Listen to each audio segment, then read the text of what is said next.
자, 지난 주일까지 예수님이 부활하시는 내용을 우리가 함께 살펴봤지요.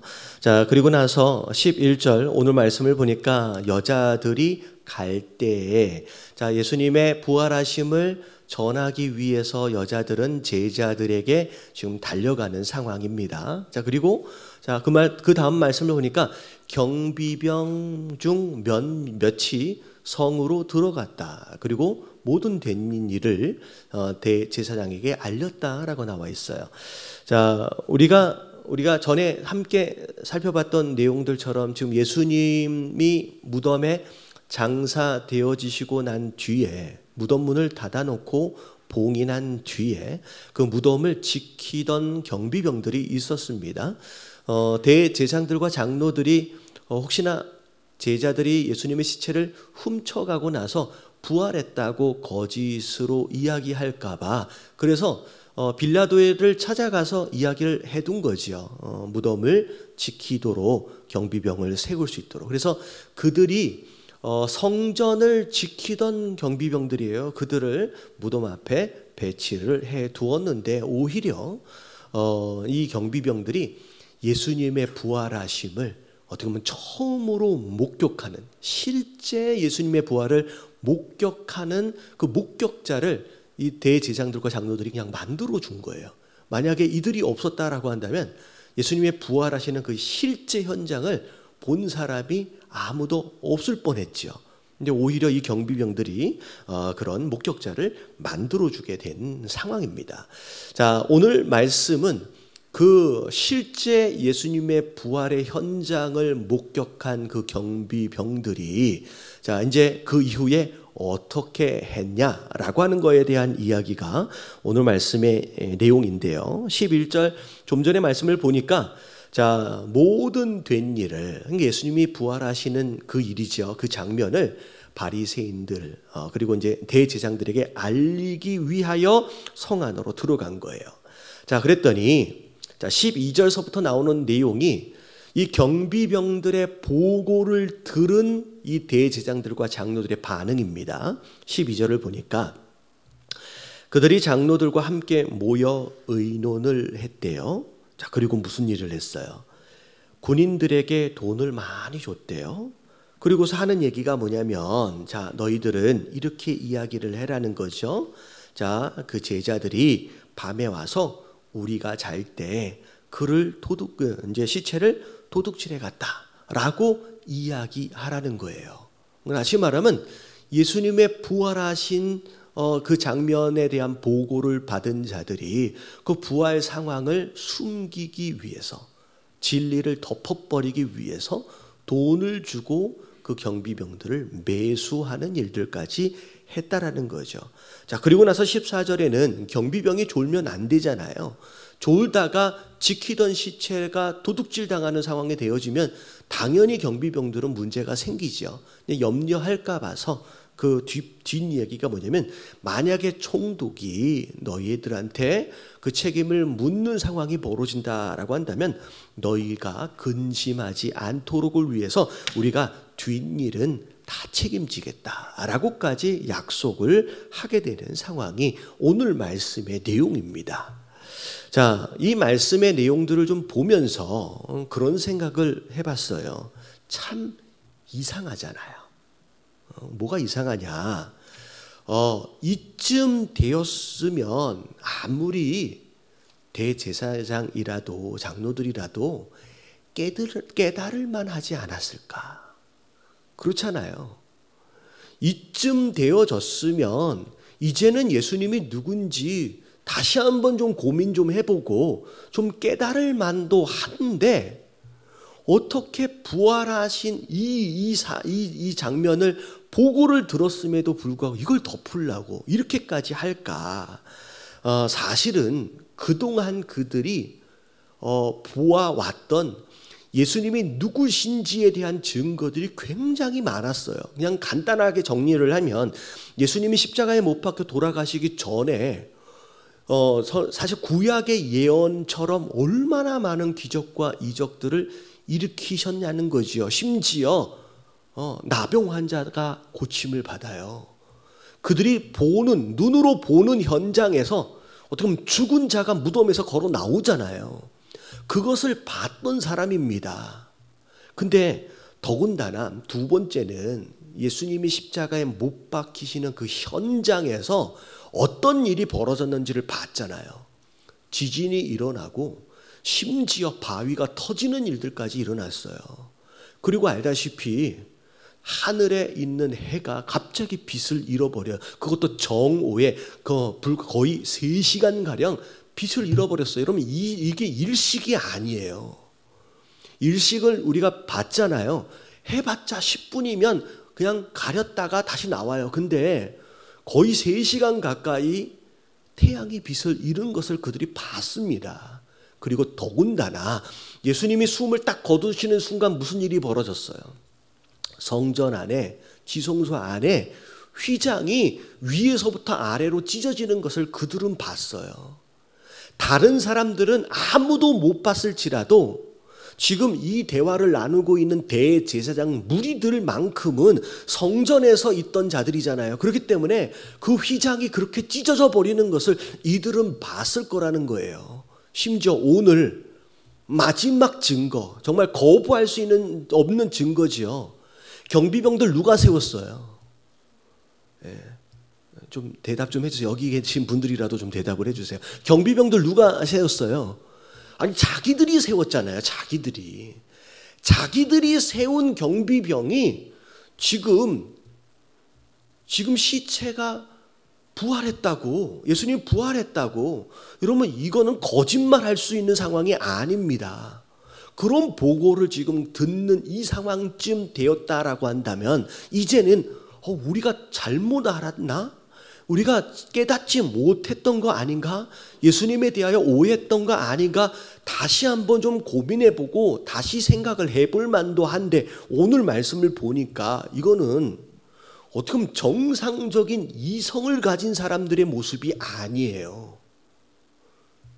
지금 어떻게 보면 이 진실을 숨기기 위해서 아니 종교 지도자들이라고 하는 사람들이 돈을 주면서 매숙하지 않은 이런 일들까지를 하고 있느냐는 거죠. 오늘 말씀의 주제가 바로 이거예요. 여러분 대제사장들과 장로들은 당시 최고의 석학들입니다. 그 당시에 대부분의 많은 사람들은 공부할 기회가 있는 자들이 아니에요. 근데 여러분 대제사장들과 장로들, 특별히 이 장로들은 대부분이 바리새인들이에요. 여러분 오늘날로 얘기하면 국회의원들이에요.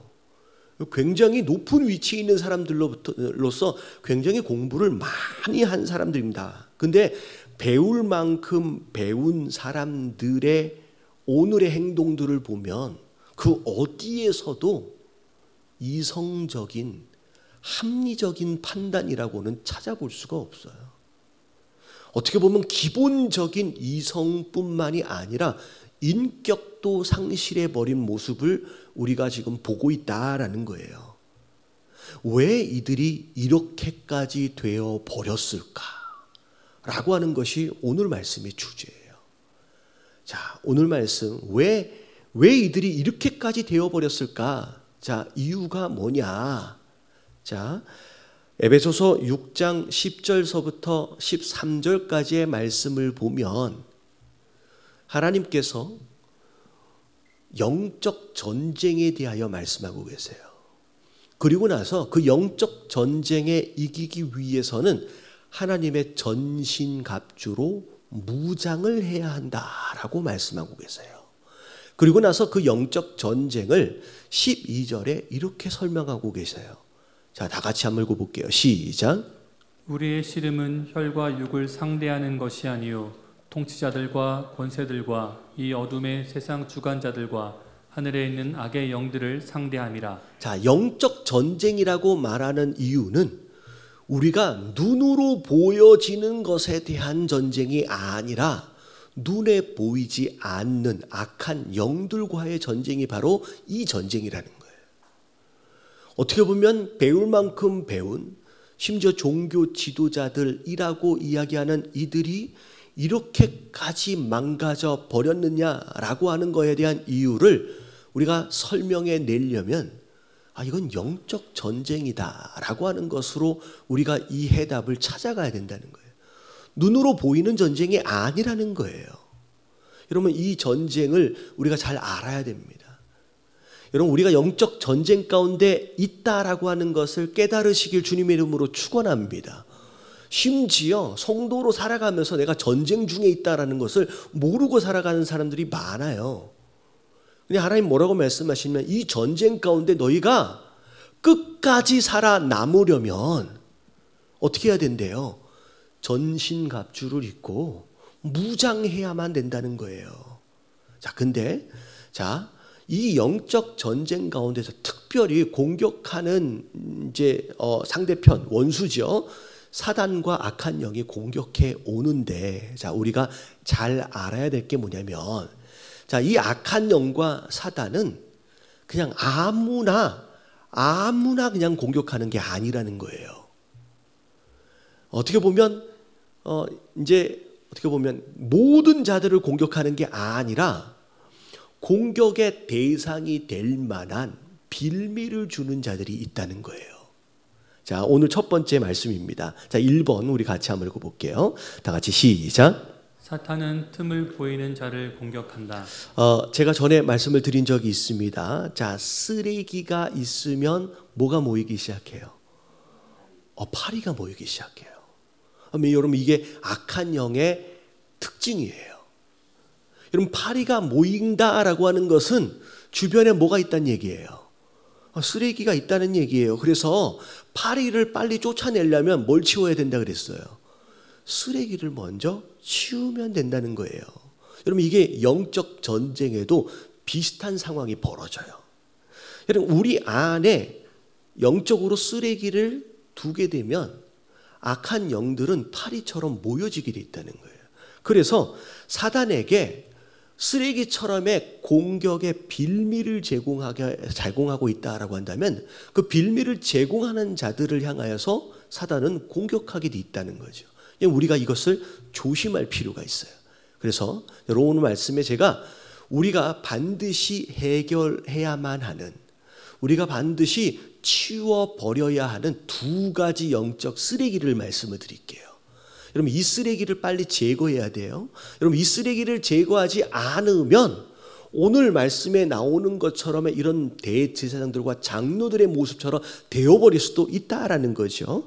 첫 번째 영적 쓰레기가 뭐냐면 다 같이 한번 읽어볼게요. 시작. 욕심의 문제. 첫 번째 영적 쓰레기는 욕심입니다. 이 욕심은 모든 죄의 뿌리예요. 그래서 야고보서 1장 15절에는 이렇게까지 말씀하고 계시죠. 다 같이 한번 읽어볼게요. 시작.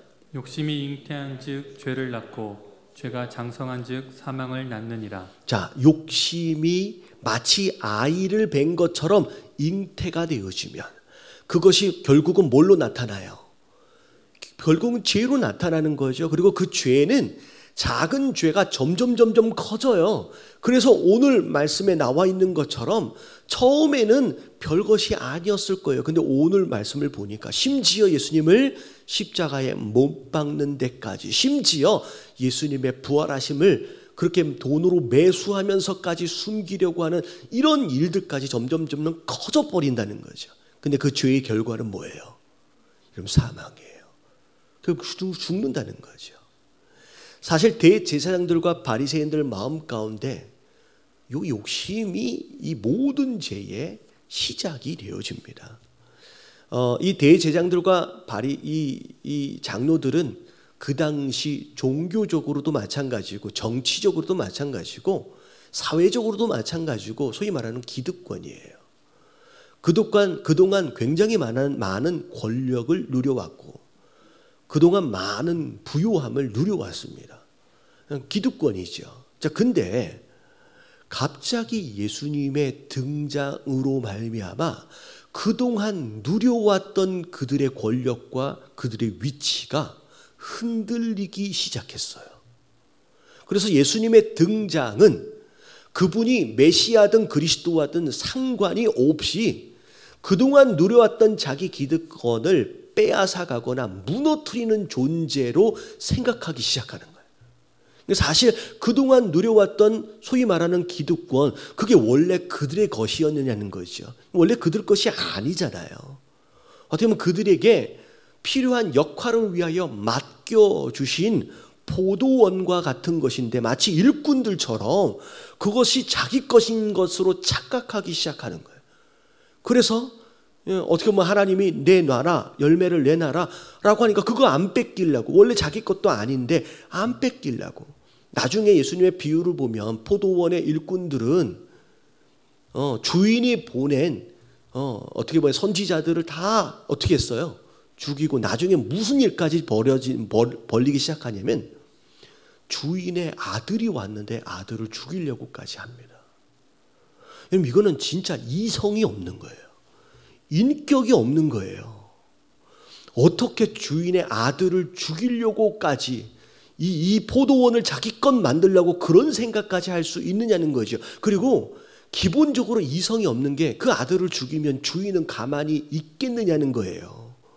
앞으로 주인이 어떤 심판을 할지에 대하여 생각 자체를 아예 못하는 거예요.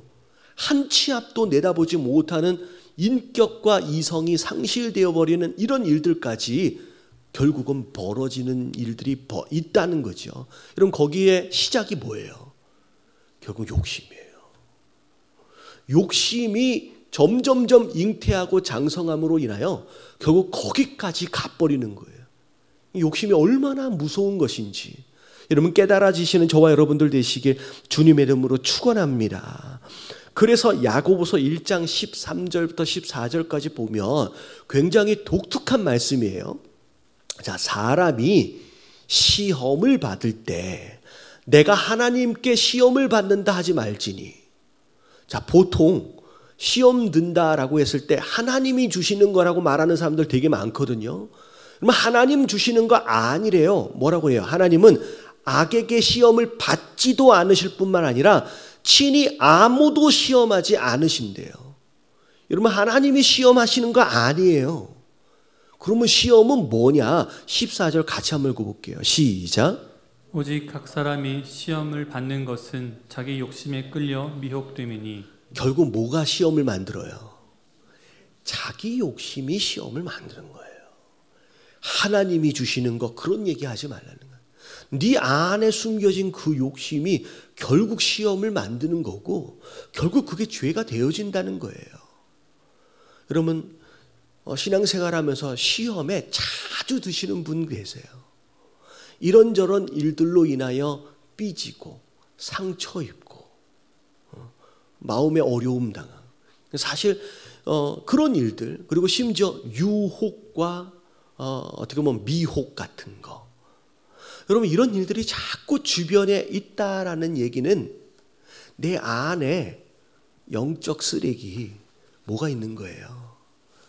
욕심 쓰레기가 이 안에 있기 때문에 그 쓰레기 냄새를 맡고 미혹이 자꾸 오고 유혹도 자꾸 오고 자꾸 시험 들고 자꾸 서운하고 자꾸 상처 입고 여러분 이런 일들이 벌어진다는 거예요. 여러분 이 안에 있는 이 욕심 쓰레기를 여러분 빨리 해결하시는 저와 여러분들 되시길 주님의 이름으로 축원합니다. 여러분 이 욕심 쓰레기는 나만 시험 들고 나만 넘어짐으로 끝나는 게 아니잖아요. 여러분 오늘 말씀을 보니까 대제장들과 장로들은 예수님까지 죽여요. 여러분 이런 일들까지 벌어지는 거예요. 지금 이들은 자기네들이 지금 무슨 일을 하고 있는지도 모를 거예요. 그래서 자 에베소서 4장 18절부터 19절까지 자 이건 욕심이 우리의 이성에 미치는 영향을 이야기합니다. 자 같이 한번 읽어볼게요. 시작. 저희 총명이 어두워지고 저희 가운데 있는 무지함과 저희 마음이 굳어짐으로 말미암아 하나님의 생명에서 떠나 있도다. 저희가 감각 없는 자 되어 자신을 방탕에 방임하여 모든 더러운 것을 욕심으로 행하되. 자, 맨 마지막에 그 모든 이 더러운 것들을 무엇으로 행한대요? 욕심으로 행한대요. 다시 말하면 이 욕심이 우리 이성에 미치는 영향이에요. 당대의 석학들이에요. 배울 만큼 배운 사람이에요. 나름 논리적으로 이성적으로 판단하고 결정할 줄 아는 사람들이 지금 오늘 이렇게 돼버렸어요. 말씀이 나온 것처럼 총명이 어두워져 버려요. 무지해 버려요. 마음이 굳어졌다라고 하는 것은 인격을 상실했다는 거예요. 자기가 지금 무슨 짓을 저지르고 있는지에 대하여 무감각해져 버린대요. 심지어 이건 방탕한 건데 하나님이 정말로 싫어하는 건데 그것에 대하여 무감각해짐으로 말미암아 어떤 악한 일이든 그냥 아무렇게나 저질러 버리는 상태가 되어버린다는 거예요. 이것의 시작이 뭐가 있어요? 뭐에서부터 시작한 거예요? 여러분 욕심에서부터 시작된 거예요. 여러분 이 욕심, 여러분 이게 영적 전쟁 가운데서 유혹과 시험들을 불러들이는 영적 쓰레기예요. 여러분 이것을 빨리 제거해 버리시게 되길 주님의 이름으로 축원합니다. 내가 자꾸 미혹이 있고 유혹이 있다, 내 안에 있는 욕심이 있는지를 점검해야 돼요. 내가 어떤 일로 인하여 시험 들었다, 섭섭하다, 마음에 상처가 된다. 여러분 내 안에 어떤 욕심을 채우지 못한 것에 대한 불만족인지에 대하여 우리가 확인해 봐야 된다는 거예요. 여러분 깨달아지시길 주님의 이름으로 축원합니다. 오늘 말씀 좀 무서운 얘기이지만 그래도 굉장히 중요한 얘기예요. 자, 두 번째 영적 쓰레기가 뭐냐면, 자, 다 같이 한번 읽어볼게요. 시작. 감정의 문제. 여러분 일반적으로 이 감정의 문제는 별것이 아닌 것처럼 쉽게 관가하고 넘어갔던 이야기들입니다. 근데 여러분 이 감정이 사실은 굉장히 중요해요.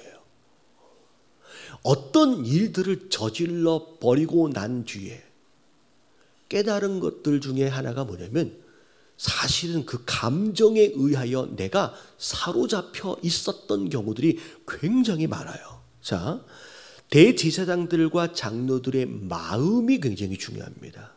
예수님에 대하여 비틀어져 버린 마음을 갖기 시작했어요. 여러분 이게 굉장히 중요한 문제예요. 그동안 이 대제사장들과 장로들은 항상 누군가를 가르치고 지시하는 위치에 있었어요. 근데 갑자기 예수님이 등장하시고 나서부터 오히려 거꾸로 예수님으로부터 뭘 받고 있어요? 가르침을 받고 있어요. 자기네들은 선생으로서 항상 가르치는 자 다 안다라고 생각했잖아요. 근데 거꾸로 예수님으로부터 가르침을 받는 상황이 벌어지고 그리고 심지어 사람들 앞에서 책망까지 받아요. 이게 견딜 수가 없는 거예요. 사실은 이 감정이 비틀어지는 가장 중요한 또 원인 중에 하나는 교만함이에요. 자기가 가르침을 받았어요. 자기가 모르는 게 있으면 겸손한 마음 가지고 배우면 되거든요. 그리고 어떻게 보면 잘못된 것이 있다라고 한다면 고치면 되거든요. 근데 이 교만한 마음이 그걸 용납할 수가 없는 거예요. 이 교만한 마음이 감정을 딱 사로잡아 버립니다. 네가 나를 가르쳐? 네가 나를 고치려고 해? 이런 마음들이 이 대제사장들과 장로들의 마음을 딱 사로잡아 버려요. 여러분 이게 어떻게 보면 욕심보다도 더 무서운 영적 쓰레기예요. 섭섭한 마음이 확 들어와 버리네. 여러분 그때부터 이성적인 판단을 상실해 버립니다. 그냥 예수님이 미운 거예요. 예수님이 뭘 해도 싫은 거예요. 예수님이 아무리 착한 일을 하고 뭔 일을 해도 예수님은 그냥 원수일 뿐이에요. 그냥 그 감정에 딱 사로잡히는 순간 어디까지 가버리냐? 그냥 죽이고 싶은 마음으로 사로잡혀 버리는 거예요. 여러분 이 감정을 조심하시게 되길 주님의 이름으로 축원합니다. 여러분 이 비틀어진 마음은 교만으로부터 시작이 돼요. 자, 이 비틀어진 감정이 얼마나 무서운 영적 쓰레기인지에 대한 대표적인 예가 가룟 유다예요. 여러분 가룟 유다는 대제사장들과 장로들하고는 위치가 좀 다르잖아요. 그들은 원래 기득권이었어요. 근데 가룟 유다는 달라요. 기득권이 아니에요. 그리고 예수님의 제자였잖아요. 3년 가까이 예수님을 따라가 다녔어요. 근데 이런저런 그 안에 나름대로 가지고 있던 욕심이 있었겠지요. 근데 더 중요한 거, 어떻게 이 제자였던 가룟 유다가 예수님을 팔기까지 할 수 있을까? 그 가장 중요한 원인이 어디였느냐? 그 계기가 되어지는 결정적인 사건은 향유 옥합 사건이에요. 여러분, 이 향유 옥합 사건 이전까지는 이 가룟 유다의 어떤 이야기가 거의 없습니다. 가룟 유다가 나서서 예수님에게 어떤 이야기를 했다, 제자들과 어떤 이야기를 나눴다, 그런 흔적이 없어요. 다시 말하면 향유 옥합 이전까지는 가룟 유다는 조용한 사람이에요. 조용한 사람, 다른 제자들에 비해서. 근데 향유 옥합 사건 때 여인이 예수님에 나와가지고 옥합을 깨트려서 발을 씻기고 머리털로 막 닦고 하는 그 장면 가운데 거의 처음으로 발언을 합니다. 굉장히 용기 내서 아마 한마디 한 것 같아요. 뭐라고 얘기해요? 물론 이제 문제가 좀 있는 이야기지만, 무슨 의도로 이것을 허비하느냐? 이것을 비싼 값에 팔아서 가난한 자에게 줄 수 있었겠도다. 어떻게 보면 이 말을 하면, 자, 가룟 유다는 기대했을 거예요. 예수님이 뭐라 그러실까? 역시 내 제자 3년 나를 따라다니더니만 역시 가난한 자를 챙길 줄 아는, 이런 걸 기대했을 거예요. 그렇겠죠? 뭐 좀 동의 좀 해주세요.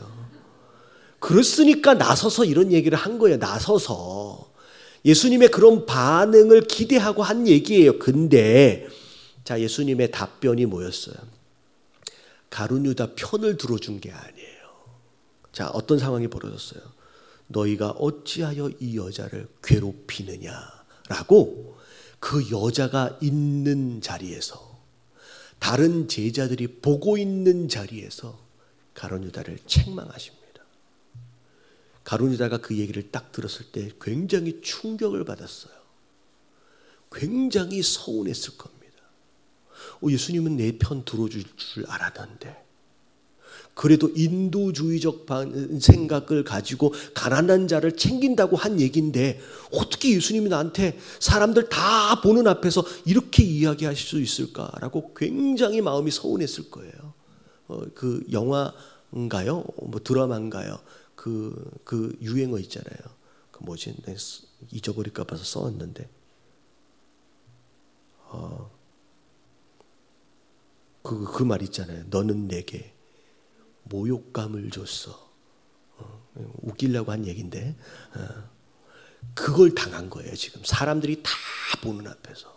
여러분, 이게 뭐가 되냐면 분노가 돼요. 자, 오늘 말씀을 딱 보면, 자, 그때, 자, 향유 옥합 사건 바로 다음 구절을 보면 마태복음 26장 14절부터 16절이에요. 그때에 라고 나와요. 향유 옥합 때 예수님으로부터 책망을 받아서 마음이 굉장히 서운해져 버린 그 상황, 바로 그때를 얘기해요. 12 중 하나인 가룟 유다라 하는 자가 대제사장들에게 가서, 여기서부터 시작이 된 거예요. 내가 예수를 너희에게 넘겨주리니 얼마나 주려느냐 하니 그들은 은 30을 달아 주거늘. 그가 그때부터 예수를 넘겨줄 기회를 찾더라. 여러분, 가룟 유다가 예수를 왜 팔았어요? 예수님 왜 팔았어요? 여러분, 감정이에요. 서운해져 버렸어요. 그 서운함이 발전해서 분노가 돼 버렸어요. 어떻게 사람들 앞에서 이렇게 망신을 줄 수 있느냐라고 하는 그런 비틀어진 마음에 확 사로잡히는 순간, 그 다음부터 이성과 인격을 잃어버렸어요. 제자가 스승을 파는 상황이 되어버렸어요. 여러분, 이것에 딱 사로잡히는 순간 예수님을 다 팔고 나서 끝난 다음에 이 감정이 쫙 내려가니까 그때야 깨닫는 거예요. 내가 지금 무슨 짓을 한 거지? 내가 지금 무슨 짓을 저질러 버린 거지? 그 감정에 딱 사로잡혀 버리는 순간 지금 내가 뭘 하고 있는지를 모르는 거예요. 나중에 다 정리가 되고 난 뒤에야 깨닫는 거예요. 내가 지금 무슨 짓을 한 거지 그때야 깨닫는 거예요. 여러분 이 감정을 다 잘 다스리시길 주님의 이름으로 축원합니다. 여러분 우리가 시험에 들었다 다 뭐에 대한 얘기예요? 여러분 다 감정에 대한 내용이에요. 내가 지금 서운해졌다는 얘기예요. 내가 그것 때문에 지금 화가 났다는 얘기예요. 내가 지금 삐졌다는 얘기예요. 이건 다 감정에 대한 내용이에요. 여러분 이것 때문에 인생이 망해요. 여러분 이것 때문에 신앙을 포기한다고요. 여러분 조심하시길 주님의 이름으로 축원합니다. 내가 막 뭔가에 사로잡혀가지고 막 나가려고 할 때 이게 지금 제정신인지 아니면 서운함과 분노에 사로잡혀서 내가 알 수 없는 힘에 의해서 지금 끌려가고 있는지를 정신을 차리고 우리가 확인해 볼 필요가 있다라는 거예요. 이게 얼마나 무서운 건지. 그래서 에베소서 4장 26절부터 27절까지 같이 한번 읽어봅니다. 시작. 분을 내어도 죄를 짓지 말며 해가 지도록 분을 품지 말고 마귀에게 틈을 주지 마라. 화가 날 수 있죠. 섭섭해질 수 있어요. 근데 그걸 절대 마음에 품지 말래요.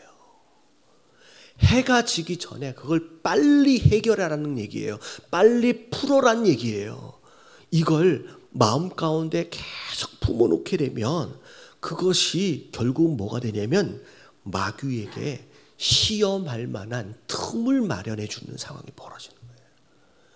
여러분 이 틈을 주지 마시게 되길 주님의 이름으로 축원합니다. 혹시나 어떤 지나가다가 서운할 만한 일이 있으면 품지 마세요. 아 그럴 수 있지 라고 털어내 버려야지 해요. 여러분 그것을 마음에 품으면 내가 죽는 거예요. 사단이 유혹하고 미혹할 만한 그런 틈을 주게 되는 상황이 벌어진다는 거예요. 그리고 제가 말씀드렸죠. 여러분 이 감정이 그렇게 틀어지는 그 원인 중에 하나는 교만함이에요. 사람들이 있는 데든 없는 데든 예수님으로부터 그런 얘기를 들으면 겸손하게 고치면 되고 배우면 돼요. 내가 바꾸면 돼요.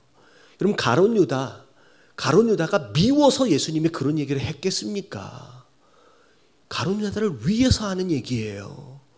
네가 바꿔야 된다. 네가 고쳐야 된다. 네가 배워야 된다는 얘기예요. 대제사장들과 장로들이 미워서 하신 말씀들이 아니잖아요. 너희가 지금 잘못 신앙생활을 하고 있다고 예수님이 그들을 사랑하기 때문에 하시는 이야기예요. 교만한 마음이 딱 들어가 있으니까 그게 들리지가 않는 거예요. 그냥 감정으로만 받아들여지는 거예요. 여러분 잠언 13장 10절 말씀 같이 한번 읽어볼게요. 시작. 교만에서는 다툼만 일어날 뿐이라 권면을 듣는 자는 지혜가 있느니라. 마음에 교만함이 있으면 위에서 해주는 이야기가 안 들려요. 그냥 화나는 거예요. 그냥 다투려고만 하는 거예요.